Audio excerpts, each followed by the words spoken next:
أعوذ بالله من الشيطان اللعين الرجيم بسم الله الرحمن الرحيم الحمد لله رب العالمين والصلاة والسلام على سيدنا ونبينا وشفيع ذنوبنا وحبيب قلوبنا وطبيب نفوسنا بالقاسم محمد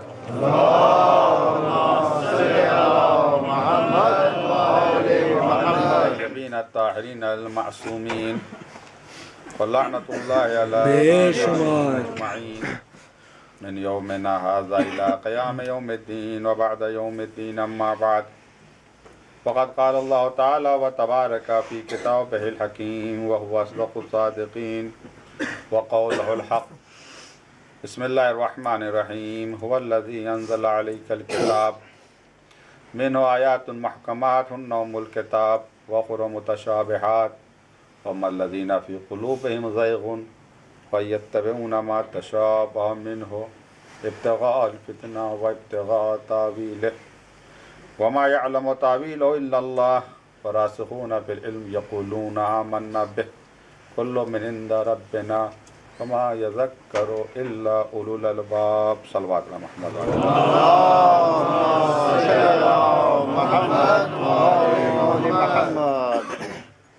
سورہ آل عمران کی آیت مسلسل جس کی تلاوت کا شرف حاصل کیا جا رہا ہے۔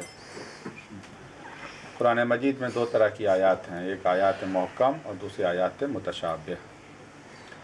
محکم وہ آیتیں جن کے معنی واضح اور روشن ہوں، اور متشابہ وہ آیتیں جن کے معنی واضح اور روشن نہ ہوں، یعنی ظاہری معنی مراد نہ ہو۔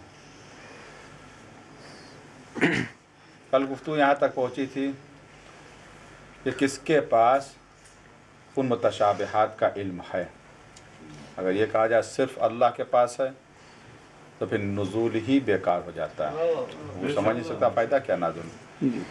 تو راسخون فی العلم ان کے پاس ہے، وہ لوگ جو علم میں ڈوبے ہوئے ہیں۔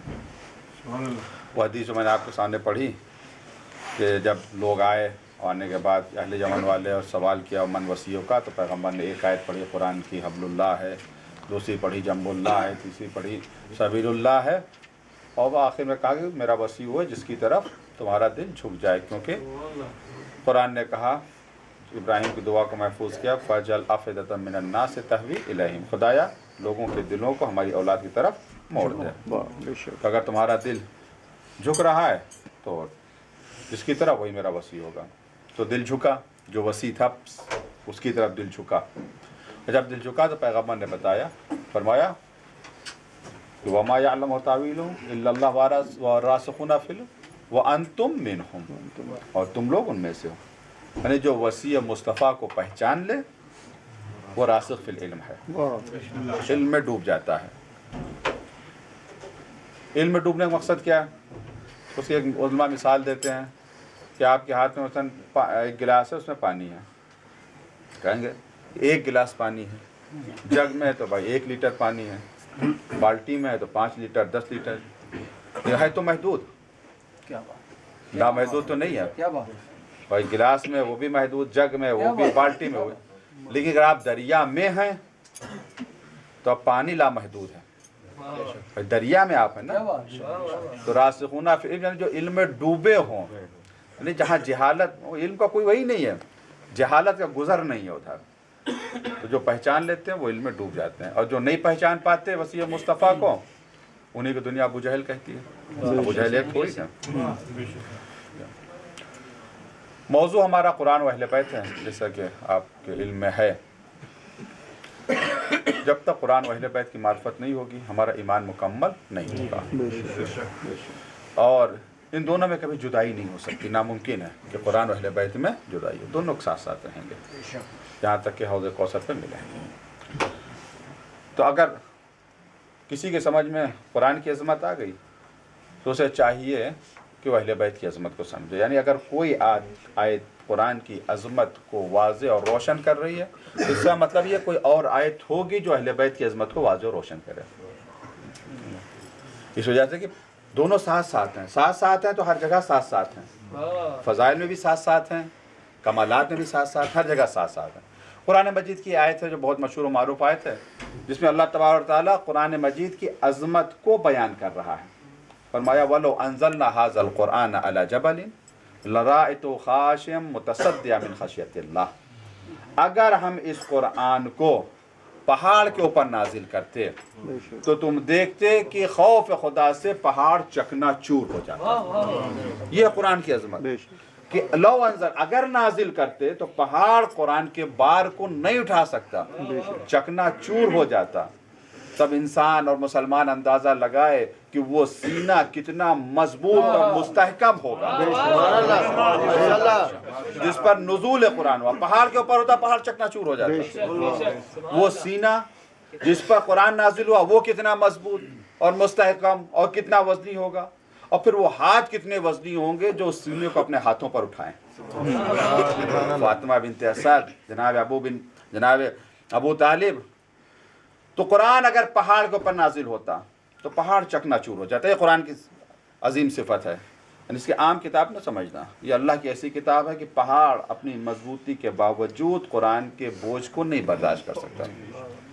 آپ آئیں اہل بیت کی طرف، خصوصاً امام علی کی طرف۔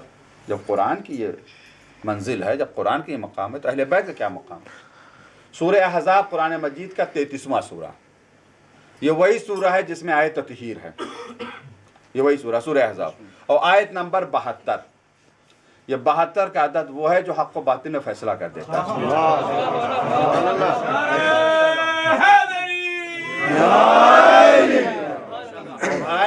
اس آیت نمبر 72 نے حق و باطل میں فیصلہ کر دیا۔ یہ قرآن کی صفت ذہن میں رہے، لو انزلنا هذا القرآن على جبل، اگر قرآن کو پہاڑ پر نازل کرتے تو پہاڑ چکنا چور ہو جاتا۔ انا عرضنا الامانة على السماوات والارض والجبال فابینا ان يحملناها واشفقنا منها، ہم نے امانت کو پیش کیا، خدا کہہ رہا ہے ہم نے امانت کو پیش کیا آسمان کے سامنے، آسمانوں کے سامنے، زمین کے سامنے، پہاڑ کے سامنے، ان تینوں نے منع کر دیا کہ ہم امانت کے بوجھ کو نہیں اٹھا سکتے۔ وَأَشْفَقْنَا مِنْهَا، ڈر گئے۔ آ جائیں تھوڑا سا آگے تشریف لیں، صلوات میں محمد وعلی محمد، آ جائیں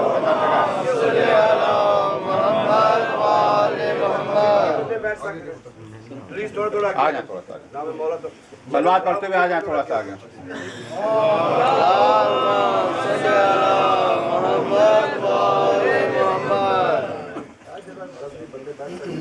اللہم صلی علی محمد وآل محمد، اللہم صلی علی محمد وآل محمد۔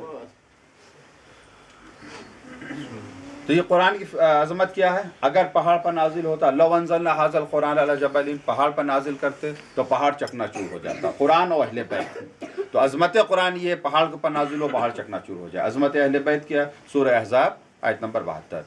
انا عرضنا الامانة على السماوات والارض والجبال فابینا ان يحملنها واشفقنا منها، ہم نے امانت کو پیش کیا آسمان کے سامنے، خدا کہہ رہا، زمین کے سامنے، پہاڑ کے سامنے، ان لوگوں نے منع کر دیا، خدایا امانت کا بوجھ ہم نہیں اٹھا سکتے۔ واشفقنا منها، اور ڈر گئے۔ یہ امانت کیا ہے جس کا بوجھ آسمان نہیں اٹھا رہا، منع کر رہا۔ یہ امانت کیا ہے جس کا بوجھ زمین نہیں اٹھا پا رہی، جس کا بار۔ یہ امانت کیا ہے جس کا بوجھ پہاڑ نہیں اٹھا پا رہا۔ علی بن ابراہیم، ان کی ایک تفسیر ہے تفسیر قمی کے نام سے۔ یہ جناب علی بن ابراہیم قمی ایسے ہیں کہ اصول کافی میں آدھے سے زیادہ روایت انہی کے ذریعے سے آئی ہیں، سمجھ لیجئے۔ جو اصول کافی ہماری معتبر ترین کتاب ہے، آدھے سے زیادہ اصول کافی کی احادیث علی بن ابراہیم کے ذریعے آئی ہیں۔ ان ایک تفسیر ہے جو ان کی طرف منسوب ہے، اس کا نام ہے تفسیر قمی۔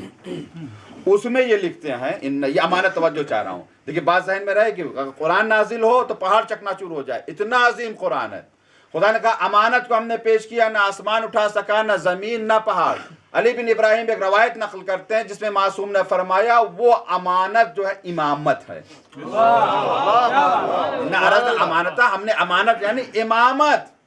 امامت اتنی سنگین ہے، یا بار امامت اتنا عظیم ہے کہ آسمان اپنی وسعتوں کے باوجود، زمین اپنی عظمتوں کے باوجود، پہاڑ اپنی مضبوطی کے باوجود اس بار امامت کو نہیں اٹھا سکا، منع کر دیا، نہیں اٹھا۔ کس نے اٹھایا؟